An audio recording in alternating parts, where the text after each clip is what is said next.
अस्सलाम वालेकुम।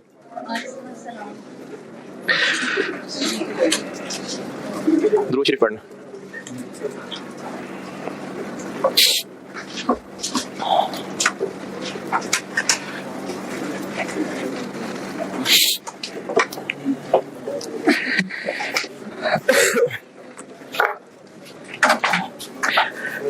अच्छा, एक तो पता नहीं रिकॉर्डिंग वाले बच्चे ये क्लास कब सुनेंगे, तब तक तो मर जाएंगे परेशान हो के।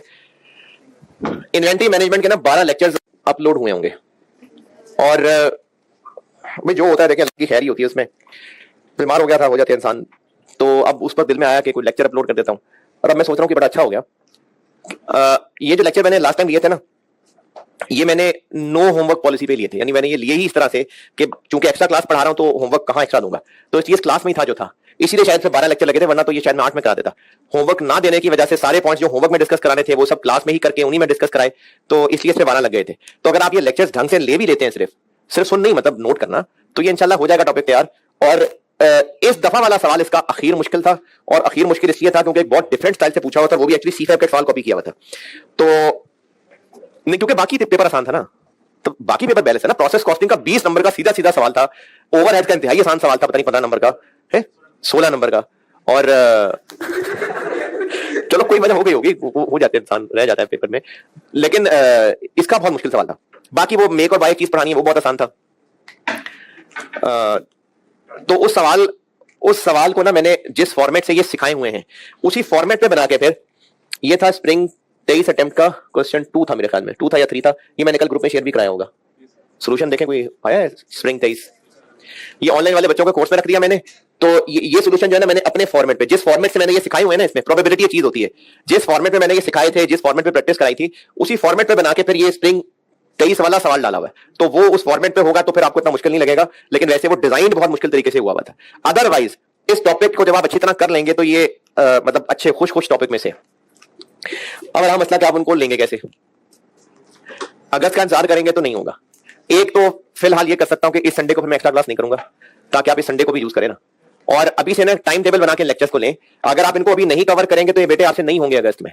और अभी रफ है, शायद अगले वीक में प्रॉब्ली एक सेशन करें हम लोग कि ये आखिरी महीना किस तरह से टाइम मैनेज करें और अगस्त का महीना कैसे टाइम मैनेज करें। हम 2-3 टीचर्स मिलकर ना, जो आपके ये ग्रुप ये, तो अभी इस पे सोचा है, अभी शायद इस पे कुछ सेशन कर सके अगले वीक में कि आप लोग ये रिमेनिंग टाइम कैसे गुजारें, इसको किस तरह इफेक्टिवली करें। तो चलो खैर, वो तो सारे लोग लेते भी नहीं इस तरह के सेशन, लेकिन अभी जितने भी आपके पास टाइम बचा है, अच्छा खैंचतान तो बेटे आपको ही करनी पड़ेगी। कोई सोने में से कोई टाइम निकालना पड़ेगा, कोई वॉशरूम में से टाइम पीछे करें, कोई सोने का टाइम कम करें, कोई खाने का टाइम कम करें, मोबाइल का बहुत सारा फालतू टाइम मिल जाएगा आपको, उसको कम करें। और रोजाना की रूटीन बना के कोशिश करें कि इंक्लूडिंग दिस संडे कुछ 3-4 जिसके जितने भी पेपर हैं, 3 पेपर वाला है, 4 पेपर वाला है, वो अकॉर्डिंगली इनको कवर कर ले। हो सकता है कुछ सिर्फ 2 पेपर वाला हो, वो 3 दिन के अंदर ये कर दे। होमवर्क नहीं दिया था इसमें, मैंने सब क्लास में किया था। किसी के 3 पेपर हैं, 6 दिन में कर ले, 4 दिन में कर ले, 8 दिन में कर ले, लेकिन कर अभी इन अगले 8-10 दिन के अंदर ले, तो फिर ये हो जाएंगे, वरना अगस्त में आपको टाइम नहीं मिलेगा इनका। और अब उसका फायदा क्या होगा? फायदा खैर क्या होगा, एक तो वो जो 4 दिन मिस हो गए थे उसको कंपनसेट किया, और ठीक है वो जो बहुत मर के 5 अगस्त तक करना था, खुशी खुशी इंशाल्लाह 5 अगस्त तक कर लेंगे। इससे रिलेटेड और आपने कुछ पूछना है तो पूछे। इन्वेंटरी मैनेजमेंट, ये मैंने लास्ट टाइम जो लेक्चर्स पढ़ाए थे उनको अपलोड कर दिया। हाँ, वो एक और मासूम सवाल के रिकॉर्डिंग वाले किसी बच्चे ने पूछा था कि अब आप, ये तो ठीक है बीमार से तो आपने पुराने वाले लेक्चर अपलोड कर दिए, तो नए दोबारा पढ़ाएंगे? मतलब दोबारा थोड़ी पढ़ाऊंगा, वो इसीलिए अपलोड किया ना, दोबारा वो फिर पढ़ाने होते तो इनको अपलोड क्यों करता। हाँ, अगर आपने इनको कर लिया अच्छे तरीके से और इसमें आप लोगों को कुछ सवाल वगैरह हुए तो मैं कोई एक क्लास मेकअप रख सकता हूँ, मेकअप नहीं डिस्कशन क्लास रख सकता हूँ, क्योंकि जो फिजिकल पढ़ने वाले बच्चे होते हैं तो उनके हो सकता है कुछ सवाल हो, अगर होंगे तो ठीक है कोई एक डिस्कशन क्लास रख लूंगा। अदरवाइज दोबारा बेटे थोड़ी पढ़ाऊंगा, ये तो पढ़ाए में, और सिलेबस में कोई चेंज नहीं है, मेरे पढ़ाने में कोई चेंज नहीं है। रही बात इस सवाल की, वो मैंने वैसे ही अपना सोल्यूशन स्टाइल अपने फॉर्मेट पे बना के दे दिया, तो ये तरोताजा ही है लेक्चर आपके लिए। है क्या? नहीं, मैंने तब सिर्फ नोट्स ही लिखवाए थे ना, और वो जो मैं सवाल तब पहले कराता भी था ना, तब भी मैं उसको पैक की बुक से नहीं कराता था, मैं उसको अटेम्प्ट बता के कराता था। तो अब मैंने चूंकि सारे अपने बुक में डाल दिए, इसलिए मैं अपने बुक के क्वेश्चन बता रहा हूँ। पहले मैंने अटेम्प्ट बताए होते थे, तो अटेम्प्ट के नाम से बोले होंगे, अटेम्प्ट तो भी लिखी होगी। हाँ, ये वैसे एक अच्छी बात है, मैंने हो सकता है पैक की बुक का क्वेश्चन भी बोला वो उन बच्चों को बोला होता होगा जिन्होंने पैक की पुरानी बुक खोली होती होगी, लेकिन साथ मैंने अटेम्प्ट भी बोली होती है, तो आप उस अटेम्प्ट का, बल्कि क्वेश्चन का नाम भी इवन के बोला होता है, तो वो आप उस तरह से लोकेट कर लेंगे क्वेश्चन। बाकी सारा कुछ तो लिखवाया ही हुआ है लेक्चर नोट्स में। ले लिया लेक्चर, शुरू किए आधा लेक्चर के टॉपिक, आधा के पहला लेक्चर आधा को 3-4 से आगे पहुंचा है, तो समझ आ रहा है? इन्वेंट्री मैनेजमेंट से रिलेटेड और किसी के कंफ्यूजन बेटा है तो बताएं, फिर मैं आगे चलूं के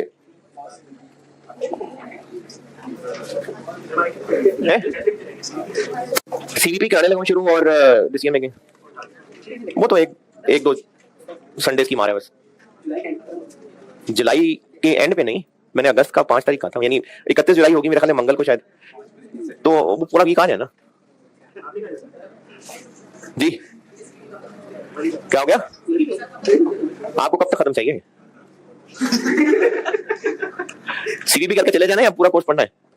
हाँ तो बस जब सारा होगा तो हो जाएगा। इन्वेंट्री मैनेजमेंट से रिलेटेड कोई परेशानी किसी की? लेकिन ये मैं कहूंगा कि आप ना इसको जल्दी प्लान करें, ज्यादा देर ना करें इसमें, इसलिए मैं इस संडे को फिर नहीं कर रहा कॉर्स की क्लास, पार्टियां करने के लिए नहीं टाइम दे रहा, आप ताकि इसको कवर करें मैक्सिमम पॉसिबल।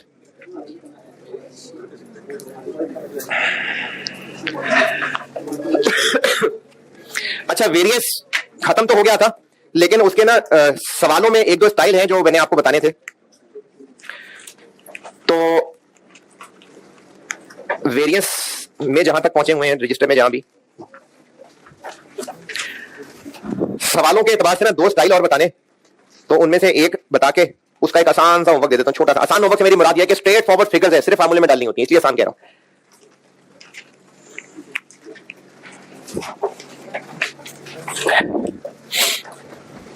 अच्छा, वेरियस खत्म है, सिर्फ ना सवालों के अंदर कुछ दो और वैरायटियों के स्टाइल हैं, वो बताना चाह रहा हूं मैं। उनकी हाँ हेडिंग ही दे लेना, पहले बात समझ लें फिर उनकी हेडिंग दे लेना।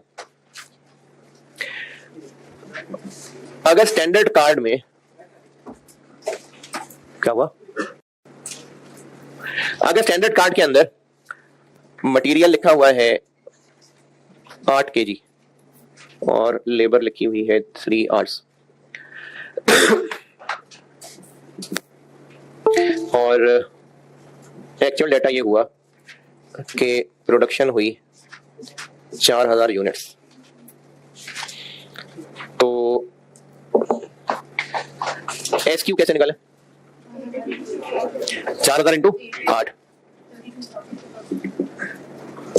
32,000 रुपीज यूनिट्स, बंदे कुर्सियां KG। क्यों? ये क्या है? अच्छा, ये बचपन में आपको मैंने बताया था कि जब प्लस माइनस मल्टीप्लाई डिवाइड हो रहा होता है तो उनके यूनिट्स के साथ भी हो रहा होता है। तो ये 8 क्या चीज है? KG पर यूनिट, और 4000 क्या है? यूनिट्स, तो इसलिए ये KG बन रहा है। अच्छा, SH कितने? 3 इंटू 4000, 12000 क्या? क्यों हो गए यार? क्योंकि ये है R पर यूनिट और ये है यूनिट्स, तो R रह गए। अच्छा, एक बात ना वो पिछली क्लास में कहीं बताई थी, और जिन्होंने नहीं लिखी हुई वो इस बात को दोबारा सुने और फिर एहतियात से लिख लेना। हमने प्रोसेस कॉस्टिंग में जितने भी सवाल पढ़े थे प्रोसेस 2 के केस 3 के अलावा, उन सब में प्रोडक्ट की मेजरमेंट और मटेरियल की मेजरमेंट सेम होती थी। इतने किलो दूध, इतने किलो चीनी, इतने किलो मैदा, इतने किलो फलाना, इतने किलो फलाना इज इक्वल टू इतने किलो मिठाई प्रोडक्ट, इतने लीटर केमिकल ए, इतने litre chemical B is equal to इतने लीटर प्रोडक्ट। तो जितने सवाल भी प्रोसेस कॉस्टिंग में किए थे उन सब में प्रोडक्ट भी और मटेरियल भी सेम क्वांटिटी होती है, लेकिन वेरियस में आज तक जितने सवाल किए उनमें प्रोडक्ट की क्वांटिटी डिफरेंट होती है, मटेरियल की क्वांटिटी डिफरेंट होती है। ये क्या है? 4000 किलो, 4000 यूनिट्स है। अच्छा, यूनिट्स की जब बात की जा रही थी 4000 यूनिट्स, तो मतलब ये गिनी हुई चीज है बस, इतने। जैसे हो सकता है ये बॉक्सेस है, 4000 boxes, 4000 chairs, 4000 bags, 4000 footballs, 4000 jackets. तो प्रोडक्ट जस्ट तादाद में मेजर हो रहा है और जो उसमें डलने वाला मटेरियल है वो केजीज में है। तो हम लोग फिर क्वांटिटी स्केड्यूल और ईपी और ये सब किसके एतबार से बनाते हैं? प्रोडक्ट के एतबार से। ठीक है, मैंने बात की हुई है पहले, है ना, की हुई है। आज तक जितने सवाल किए थे ना उनमें जो स्टैंडर्ड कार्ड दिया होता था वो पर यूनिट दिया होता था। हो सकता है सवाल में पर यूनिट ना दिया हो, जो लोग लेट आए थे या होश में लेट आए हैं, वेरिएंस खत्म करा दिया मैंने। सिर्फ सवालों में एक स्टाइल है डिफरेंट तरह का, वो हो सकता है 2 तरह की चीजें, बस वो बताने लगा। एक अभी बताऊंगा, इसका एक आसान सा, बहुत आसान सा सवाल होमवर्क दूंगा, अगर वो कल कराए तो फिर कल दूसरा बता दूंगा। स्टैंडर्ड कार्ड अब तक हमने जितने सवाल किए हैं वो 1 यूनिट का दिया होता है, नहीं दिया होता तो हम खुद बना लिया करते थे, बजट दिया होता था, और उससे फिर हम लोग SH SQ ऐसे निकाला करते हैं। अब अगर सवाल में वैरायटी हो गई कुछ ऐसी, स्टैंडर्ड कार्ड फॉर 400 यूनिट्स, जैसे मिसाल के तौर पे खाने पकाने के एतबार से अगर किसी चीज की कोई रेसिपी हो ना, कभी घर में अम्मी से बहन से पूछ के देखना, या अगर आप हॉस्टलाइट में खुद पका लेते हैं खुद ही पता होगा, किसी भी चीज की अगर खाने की रेसिपी है ना, तो उन्होंने जो भी रेसिपी सोची होगी कि इतने चम्मच ये इतने चम्मच ये, वो सोची होगी लेट से अगर 6 लोगों का खाना है तो, यानी वो पर बंदे के हिसाब से नहीं सोची होती रेसिपी, वो एक सर्टेन नंबर ऑफ पर्सन के हिसाब से सोची होती है। तो अगर बिजनेस ने स्टैंडर्ड कार्ड एक यूनिट का नहीं बनाया हुआ, for certain number of units बनाए हुए, ये भी हो सकती है सवाल की वैरायटी। अब इस सवाल में स्टैंडर्ड कार्ड पढ़ के पता चल रहा है कि हर 400 यूनिट्स बनाने के लिए इतने किलो मटेरियल, इतने घंटे लेबर, हर 400 यूनिट्स बनाने के लिए हर यूनिट पे 8 किलो नहीं, 400 यूनिट्स के लिए 8 किलो, 8 किलो लगाएंगे 400 समोसे बन जाएंगे। तो ये 400 यूनिट्स का स्टैंडर्ड है, 4000 यूनिट्स बनाए। अब एसक्यू कैसे निकलेगा, अब एसक्यू अब एसएच कैसे निकलेगा? पहले 8 को 4000 से क्यों कर लेते थे? क्योंकि एक के लिए इतना, तो फिर 4000 के लिए कितना? अब क्या करें, डिवाइडेड बाय 400, बस ये फर्क पड़ेगा। अब हम ये कह रहे हैं कि 400 के लिए इतना है, ये क्या कह रहे हैं फिर हम, एक के लिए कितना है, तो वही पिछली वाली बात बन गई, इंटू 4000। तो अगर आपको स्टैंडर्ड दिया गया है एक से ज्यादा यूनिट्स के लिए, तो एसक्यू और एसएच निकालने के लिए जो पहले किया करते थे, अब क्या नया करना है, किससे डिवाइड कर दें? हमेशा 400 से, जितने यूनिट्स के लिए स्टैंडर्ड दिया हुआ है। तो इसकी हेडिंग कुछ ऐसी, यही हेडिंग बना ले कि अगर स्टैंडर्ड कार्ड एक से ज्यादा यूनिट्स का दिया हो, तो अगर स्टैंडर्ड कार्ड पर यूनिट नहीं है, एक से ज्यादा यूनिट्स का दिया हुआ है, तो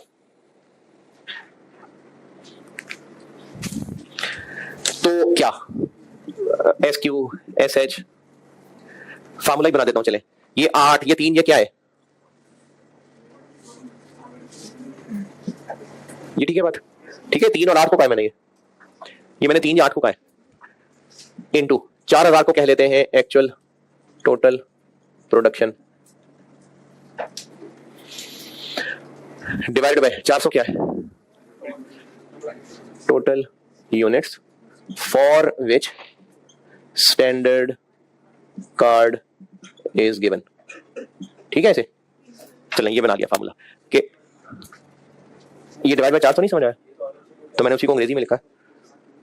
ये वो टोटल यूनिट्स हैं जिनके लिए स्टैंडर्ड कार्ड दिया हुआ है, टोटल यूनिट्स फॉर विच, जिनके लिए स्टैंडर्ड कार्ड इज है गिवन, दिया, यानी जितने यूनिट्स के लिए स्टैंडर्ड कार्ड बना के दिया हुआ है। अब सिर्फ नया ये है, जो पहले एसएच एसक्यू निकाला करते थे ये वही है, बस हम नया काम क्या किया कि इनसे डिवाइड कर दिया।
अच्छा, इस वैरायटी के लिए सवाल ऑटम 11 है, पेलिकन के नाम से, और मेरी बुक में ये पेज 190 पे क्वेश्चन नंबर 16।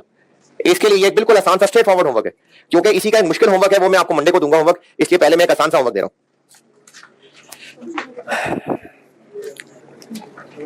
मुश्किल होमवर्क स्प्रिंग 19 है, वो मंडे को कहूंगा करने को।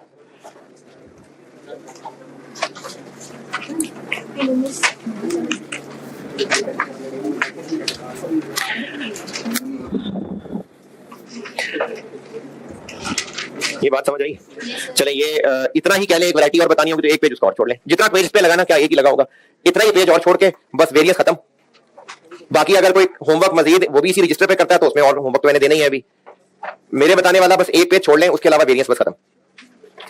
मैंने आपको वेरिएंस वाले चैप्टर में थ्योरेटिकल पोर्शन भी साथ साथ बताया था। एक शुरू में वो टाइप्स ऑफ स्टैंडर्ड बताए थे और एक ये रीजंस बताए थे।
ठीक है, बता दूं?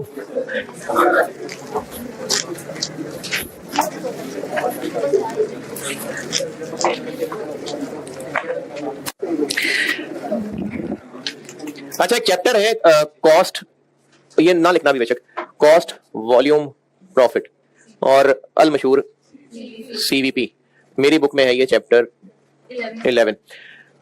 लेकिन इस चैप्टर में ना कुछ कैलकुलेशंस में काम आना है। तो मैं जैसे किसी भी चैप्टर को ऑफिशियली ऐसे शुरू करता हूं कि उसकी कहानी बता के उसमें कि फॉर बेटर अंडरस्टैंडिंग मैंने कुछ टुकड़ों में तोड़ा हुआ है, तो उस तरह फॉर्मली स्टार्ट करूंगा। लेकिन पहले ना आपको मैं कुछ कैलकुलेशंस कराना चाह रहा हूं, फिर वो करके हम इस चैप्टर को शुरू करेंगे। तो आपकी मर्जी, अगर आपने चैप्टर की हेडिंग देनी है तो दे दें, वरना मैं जो कह रहा हूं उसको मैं आपको ना कुछ प्री सीवीपी कैलकुलेशन सिखा रहा हूं। तो आपने सीवीपी की हेडिंग देनी है, मर्जी आपकी दे दें, लेकिन मैं आपको सीवीपी चैप्टर शुरू कराने से पहले कुछ कैलकुलेशंस करा रहा हूं, वो इस चैप्टर में काम आएंगे। अच्छा, ये ना कोई ऑफिशियल टॉपिक नहीं है प्री सीवीपी। आप कहिए मैंने पहले टीचर से पढ़ा था, उन्होंने कहा कोई चैप्टर नहीं करा था, कुछ नहीं, मैंने ऐसे ही कहा, बस मैं कह रहा हूं बस सीवीपी से पहले कुछ चीजें करा रहा हूं, बस उसको मैंने प्री सीवीपी कह दिया। वैसे ऑफिशियली ये चैप्टर शुरू करना है मैंने, कॉस्ट वॉल्यूम प्रॉफिट। तो इस चैप्टर में एंटर होने से पहले आपको कुछ कैलकुलेशंस करवा रहा हूं, काम आएंगे इस चैप्टर में।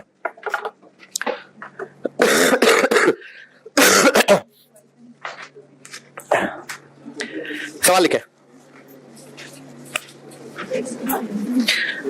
अच्छा, अभी 2-3 सवालों से ना आपको मैं 2 कंक्लूजन बताऊंगा, जिनमें से एक पहले बताई हुई है, बस रिवीजन के लिए दोबारा बताऊंगा, और एक नई बात बताऊंगा। ये दोनों बातें इस चैप्टर में बहुत होंगी सवालों में। 2022 का डाटा लिखे, ये डाटा 2022 का है। 2022 का एक डाटा बता रहा हूं। प्रोडक्शन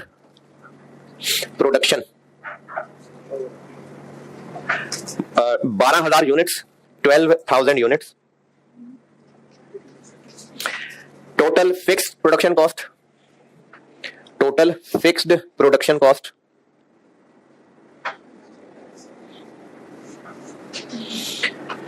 300,000, 3 लाख रुपए। और variable production cost per unit,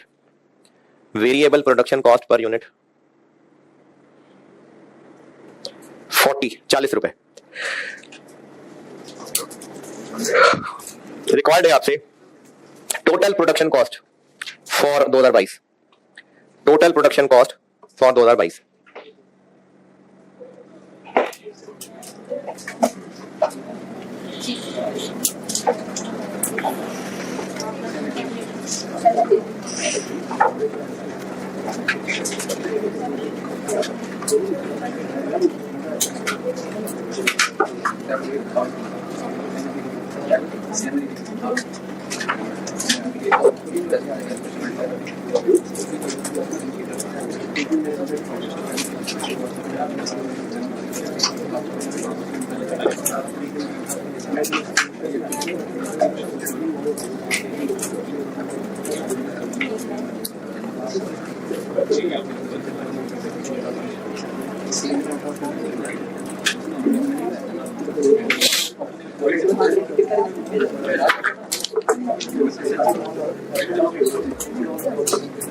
ठीक है, डन। कितनी? 7। सही है। तो टोटल कॉस्ट निकाली 3 लाख, तो फिक्स है ही है, प्लस 40 पर यूनिट थी तो इंटू 12,000,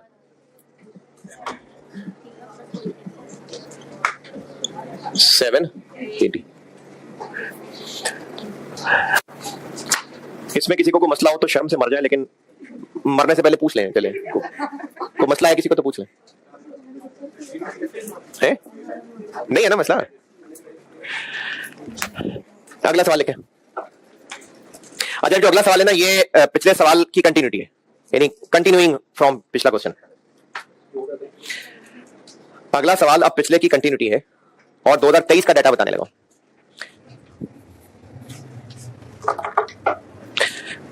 अच्छा, ये भी लिखना बात कि कंटिन्यू ही हो रहा है, पिछले सवाल की कंटिन्यूटी है और 2023 का डाटा बता रहा हूं।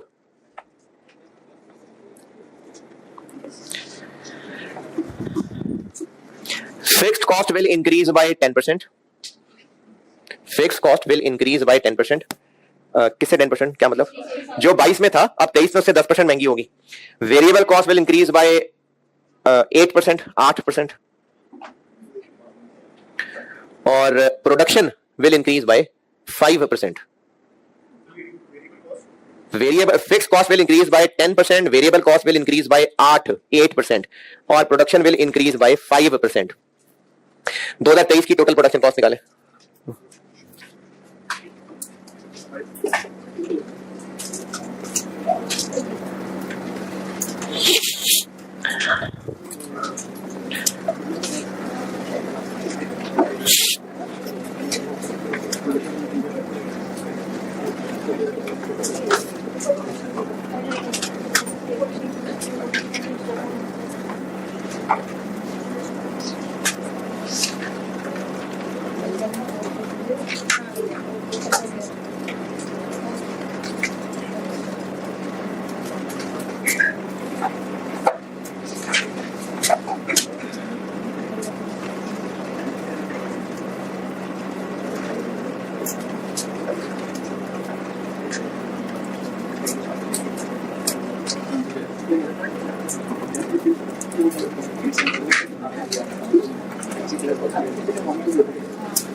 जी डन।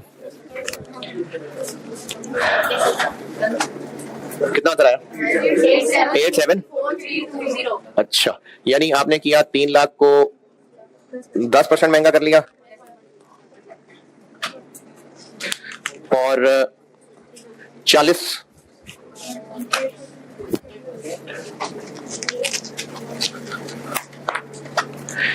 को महंगा किया कितना? 1.08। ये इनफैक्ट हमने बनाई है 2023 की टोटल फिक्स कॉस्ट ना, वो तो दी 22 की हुई थी तो उसको महंगा करके 23 बना ली।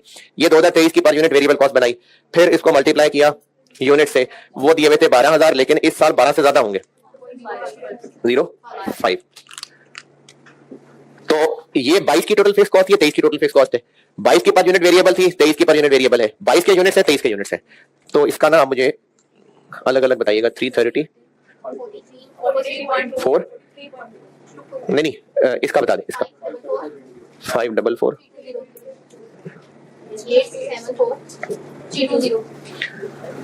बताइए जी, इसमें बताएं मुश्किल। ये ठीक है सब सारे। तीसरा सवाल लिखें। अच्छा अब इस तीसरे सवाल में ना मैं डाटा यही लूंगा लेकिन एक डिफरेंट स्टाइल से पूछने लगा हूं। तीसरा सवाल लिखें। अब ये कंटिन्यूटी नहीं है, अलग एक अलग सवाल है।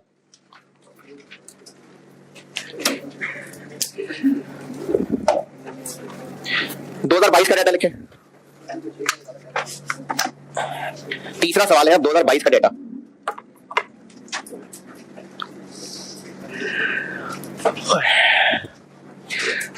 टोटल फिक्स कॉस्ट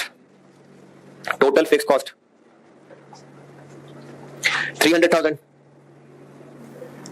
और टोटल वेरिएबल कॉस्ट 480,000। यही बोला है, total fix cost 300,000, total variable cost 480,000। अच्छा एक चीज मैं उम्मीद करता हूं नहीं, अच्छा ऐसी तसल्ली के लिए पूछ रहा हूं, ये जो मैंने भी क्वेश्चन 2 में कहा कि फिक्स कॉस्ट इंक्रीज कर जाएगी, वेरिएबल कॉस्ट इंक्रीज कर जाएगी, इन्फ्लेशन इसी को कहते हैं, पता है ना? और ये जो यूनिट्स कहा था प्रोडक्शन 5% बढ़ जाएगी, इसको नहीं इन्फ्लेशन कहते, ये पता है ना? इन्फ्लेशन खर्चे के महंगे होने को कहते हैं, आबादी के बढ़ने को इन्फ्लेशन नहीं कहते, यूनिट्स के बढ़ने को इन्फ्लेशन नहीं कहते। तो इन्फ्लेशन जो खर्चों के महंगे होने को कहते हैं, ठीक है ना? 2022 में मैंने लिखवा दिया फिक्स कॉस्ट। ओके 2023 का डाटा लिखे। 2023 का data fix cost inflation 10%, variable cost inflation 8%, production growth 5%। मैंने आपको 40 रुपए भी नहीं बताया और 12,000 यूनिट्स भी नहीं बताए। रिक्वायरमेंट सेम है। 2023 की टोटल कॉस्ट बता दें। 2023 की टोटल कॉस्ट करें।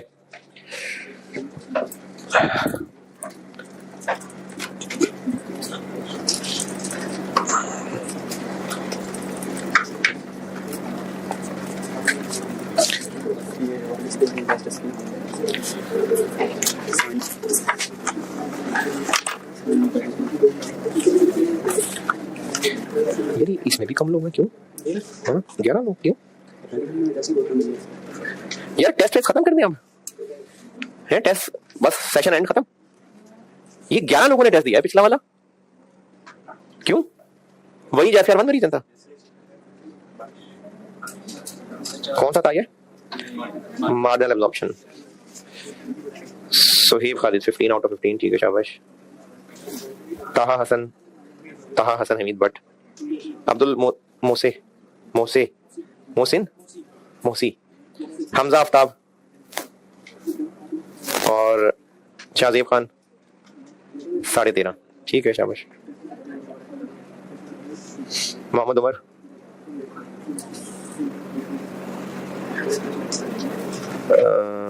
ये क्या है? रेहा सैफ,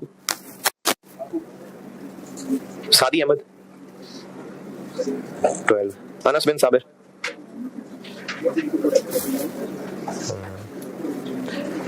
ये कौन है? ले गए थे, ठीक। हाँ भाई डन।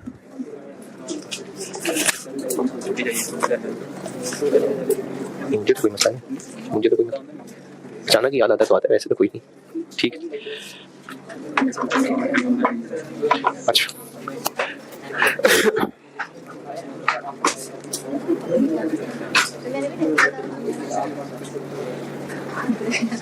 नहीं 3-4 नाम नहीं भी बोले।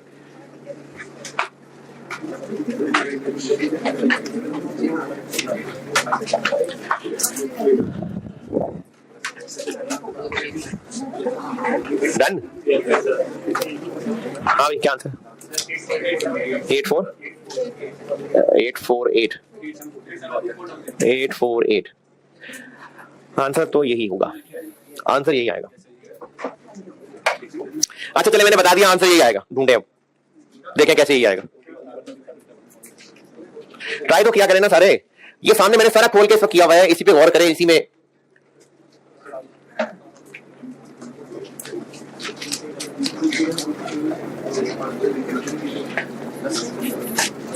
अच्छा चलिए बताता हूं।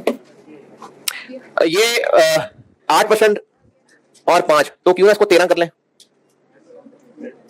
नहीं, 8% भी बढ़ाना है, इसको 5% बढ़ाना है, तो 13 ही बढ़ा लेते हैं दोनों को। नहीं,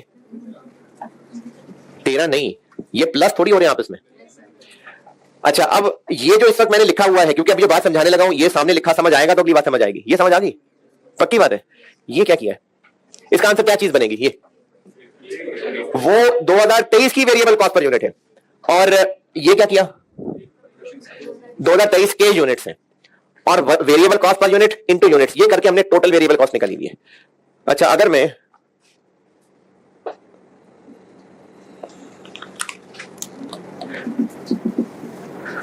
किसी को बुरा लगा, अभी भी एंड आंसर ये बनेगा कि नहीं बनेगा? क्यों बनेगा? क्योंकि चारों को मल्टीप्लाई कर रहे थे, तो 2 की जगह इधर कर दें, 2 की इधर कर दें, वो तो चारों मल्टीप्लाई रहे हैं, तो अभी भी इसका आंसर यही बनेगा कि नहीं? यही बनेगा। ये क्या चीज है? ये 480 है।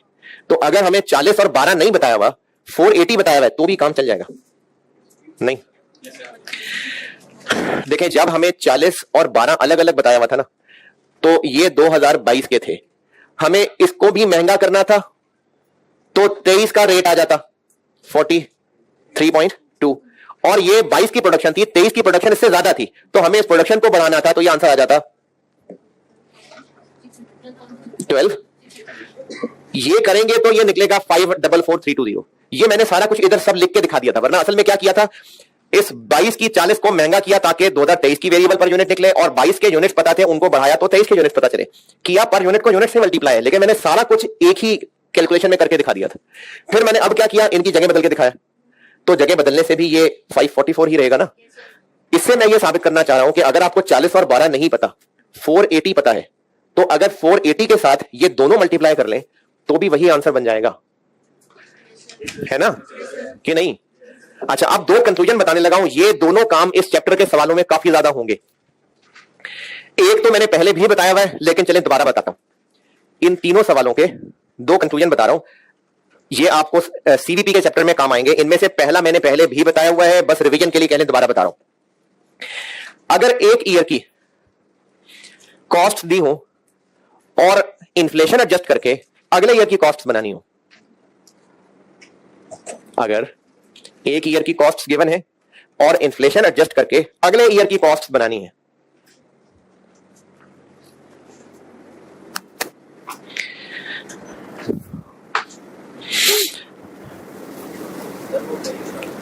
अगर एक ईयर की कॉस्ट गिवन है और इन्फ्लेशन एडजस्ट करके अगले ईयर की कॉस्ट बनानी है। अच्छा, ये बात बचपन में बताई हुई है ना कि फिक्स कॉस्ट एक टोटल का कॉन्सेप्ट है और वेरिएबल एक रेट है, सही है। तो फिक्स कॉस्ट की इन्फ्लेशन टोटल फिक्स कॉस्ट पे लगेगी, लेकिन वेरिएबल कॉस्ट की inflation variable cost per unit पे लगेगी। तो के बाद दोबारा बता रहा हूं, तो के स्पेलिंग आते हैं, तो के बाद बता रहा हूं दोबारा, तो के बाद दोबारा बता रहा हूं। फिक्स कॉस्ट की इन्फ्लेशन टोटल फिक्स कॉस्ट पे अप्लाई होगी, और वेरिएबल कॉस्ट की inflation variable cost per unit पे अप्लाई होगी।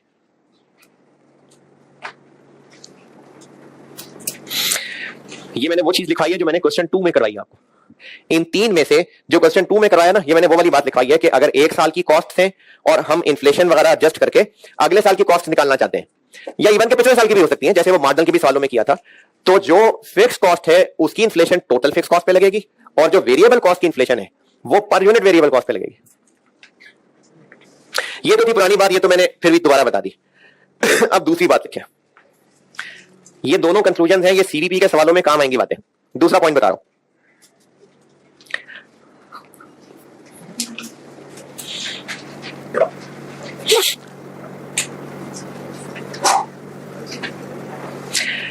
अगर एक ईयर की टोटल फिक्स कॉस्ट और टोटल वेरिएबल कॉस्ट पता है, अगर एक ईयर की टोटल फिक्स कॉस्ट और टोटल वेरिएबल कॉस्ट पता है,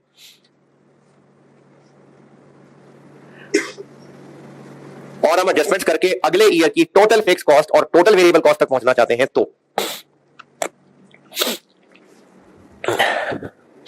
अगर एक ईयर की टोटल फिक्स कॉस्ट और टोटल वेरिएबल कॉस्ट पता है, टोटल वेरिएबल कॉस्ट, और हम एडजस्टमेंट्स करके अगले साल की टोटल फिक्स कॉस्ट और टोटल वेरिएबल कॉस्ट तक पहुंचना चाहते हैं,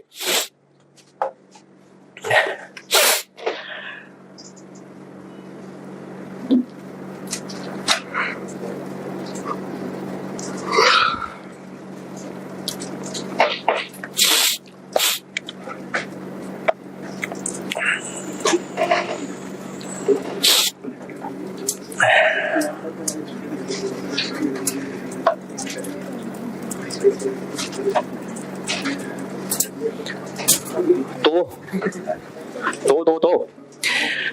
टोटल फिक्स कॉस्ट पे सिर्फ इन्फ्लेशन अप्लाई होनी है, लेकिन टोटल वेरिएबल कॉस्ट पे इन्फ्लेशन भी अप्लाई होनी है और क्वांटिटी चेंज का इफेक्ट भी अप्लाई होना है। टोटल फिक्स कॉस्ट पे सिर्फ इन्फ्लेशन अप्लाई होनी है, जबकि टोटल वेरिएबल कॉस्ट पे इन्फ्लेशन भी अप्लाई होनी है और क्वांटिटी चेंज भी अप्लाई होनी है। ये मैंने जो क्वेश्चन 3 में सिखाया है, ये वो वाली बात सिखाई है।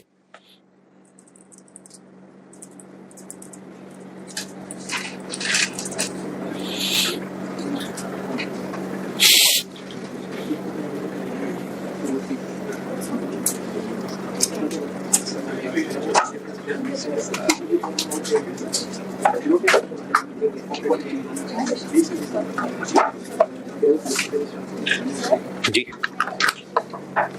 जैसे अभी लिखा था ना मैंने बताइए। जैसे 480,000 वो मैंने जूम किया कि 100 यूनिट्स एक मिनट। अच्छा चलो डिवाइड बाय 100 तो वेरिएबल 4800 है। अब ये इंक्रीज हो रहा है 1.08% से, तो इसको 1.08 से मल्टीप्लाई किया वो आया 518। ये कर दिया आपने जी, और उसके बाद यूनिट्स भी इंक्रीज किया 5%, तो 105 into 5184 तो वो आता है 5। ठीक है, वो तो 105 ये हो गया और ये हो गया। ऐसे किया।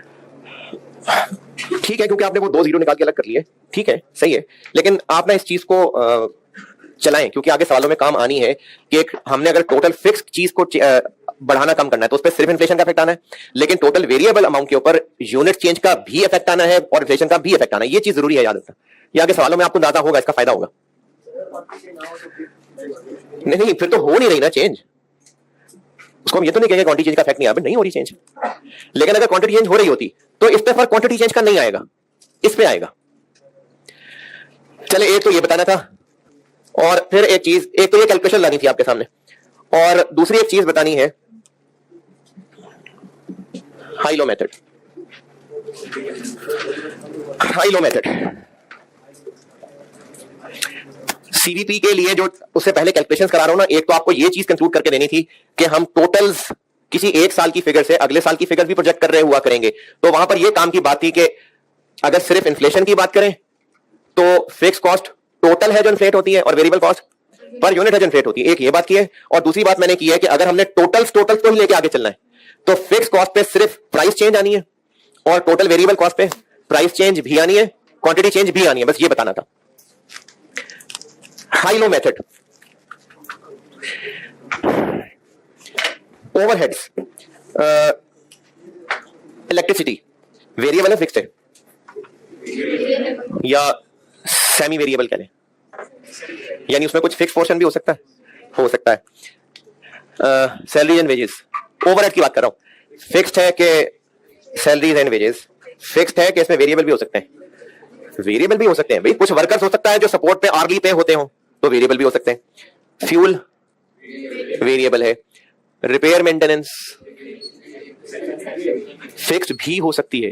हो सकता है कि सारा साल में कुछ 2 महीने ऐसे होते हो जहां पूरी होती हो मेंटेनेंस, और उसके अलावा ज्यादा चलाते होंगे तो मेंटेनेंस ज्यादा होती होगी। अब से ऑनवर्ड जो हम करने लगे ना, बल्कि अब से क्या मार्जिनल एब्जॉर्प्शन से ही ओवरहेड्स को हमने तोड़ दिया हुआ है। वेरिएबल और फिक्स अब अलग अलग किया करते हैं।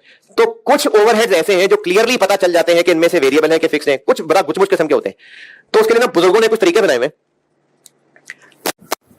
टोटल नहीं, variable cost per unit and total fixed cost for the period can be determined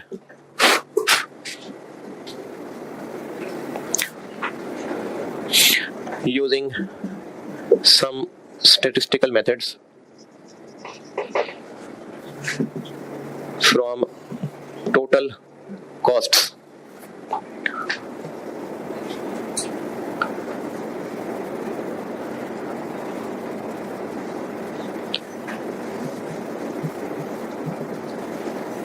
कुछ पीरियड्स को बेस बना के, वो महीने भी हो सकते हैं, क्वार्टर भी हो सकते हैं, सवालों में साल भी हो सकता है, इसलिए मैंने पीरियड लिख दिया। कुछ पीरियड्स को यूज करके बुजुर्गों के बनाए हुए कुछ तरीके हैं, उन तरीकों का इस्तेमाल होता है और वेरिएबल कॉस्ट पर यूनिट और टोटल फिक्स कॉस्ट अलग अलग तोड़ी जाती है। और इन तरीकों में से एक तरीका है हाई लो मेथड। ये सिखाने लगा हूं आपको।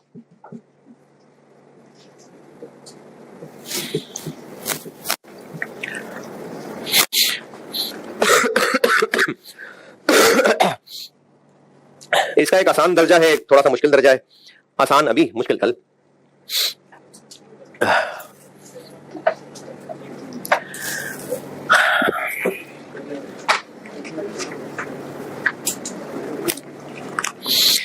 हाई लो मेथड की कैलकुलेशन आपको एक एग्जांपल से समझा रहा हूं, आसान सा है बहुत ये, एक एग्जांपल से समझाता हूं।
ये पहले कभी पढ़ा? y is equal to a plus b x, कहाँ?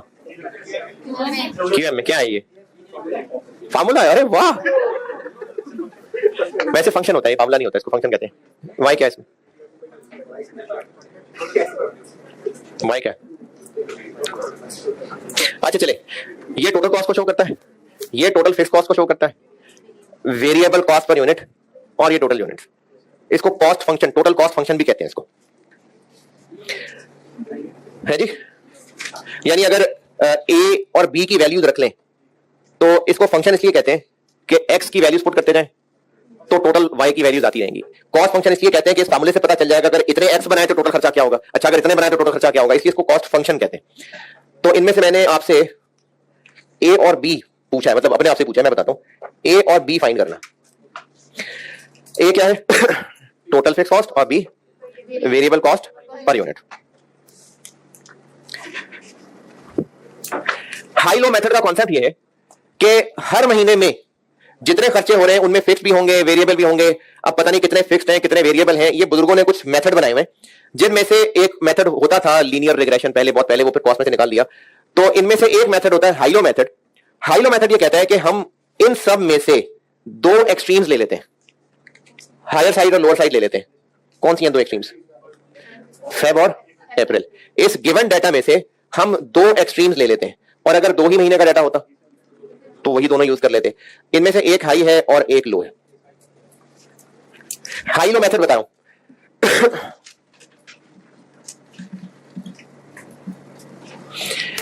जो हाई है यानी फेब, कितने यूनिट्स बने,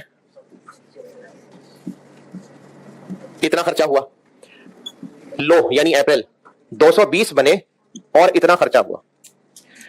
अगर हर प्रोडक्शन लेवल पे खर्चा सेम हो रहा होता, यानी 24,500 24,500 24,500 24,500, तो फिर सारी की सारी कॉस्ट फिक्स्ड होती ना। तो अगर चेंज हो रहा है तो चेंज क्यों हो रहा है? क्योंकि वेरिएबल भी है। अब पता नहीं फिक्स्ड है कि नहीं, लेकिन वेरिएबल है।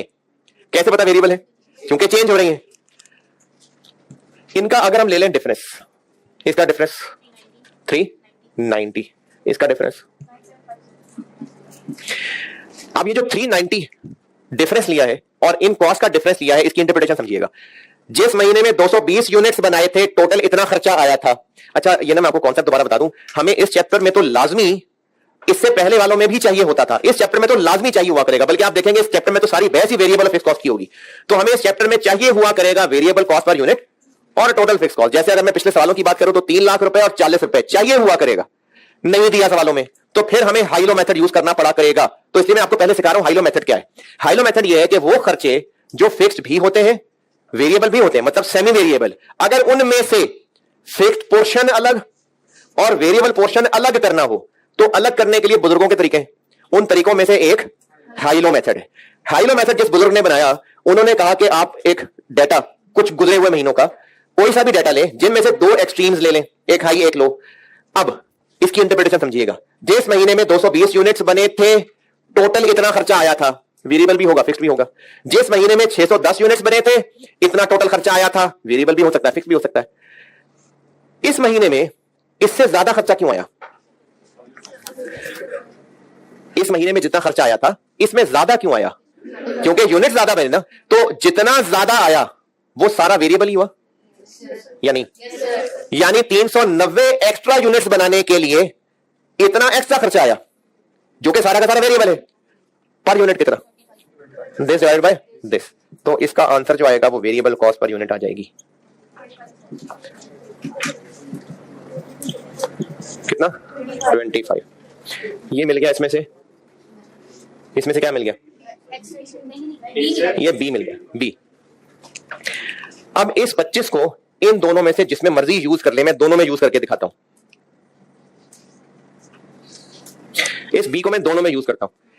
इसकी इक्वेशन की फिगर्स बनाए, क्या बनी इसकी? y कितना है? 30250 इज इक्वल टू a कितना है पता नहीं, प्लस b कितना? 25, x कितना? 610। यहां से आप फिक्स कॉस्ट फाइंड कर लेंगे 15,000, और चाहें तो दूसरे वाले में इस्तेमाल कर लेते हैं। इसका y क्या है? a पता नहीं, प्लस b कितना? इंटू x कितना?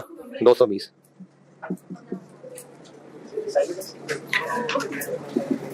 यानी साइमल्टेनियस नहीं, साइमल्टेनियस ए और बी दोनों सॉल्व कर लें। वो हो सकते हैं, अगर वो ना हो जो कल बताऊंगा। और दूसरा, अगर सवाल ढंग से बनाया हो तो साइमल्टेनियस से सॉल्व हो जाएंगे। हाइलो मेथड का फार्मूला तरीका दोबारा बता रहा हूं। गिवन डाटा में 2 एक्सट्रीम्स लें, दोनों एक्सट्रीम्स की टोटल कॉस्ट का डिफरेंस लें, टोटल क्वांटिटी का डिफरेंस लें, डिफरेंस को डिफरेंस से डिवाइड कर दें, पर यूनिट वेरिएबल आ जाएगा। और अब उसको इन दोनों में से किसी की भी इक्वेशन में डाल दें तो फिक्स कॉस्ट निकल आएगी। ये है हाइलो मेथड का आसान सिनेरियो।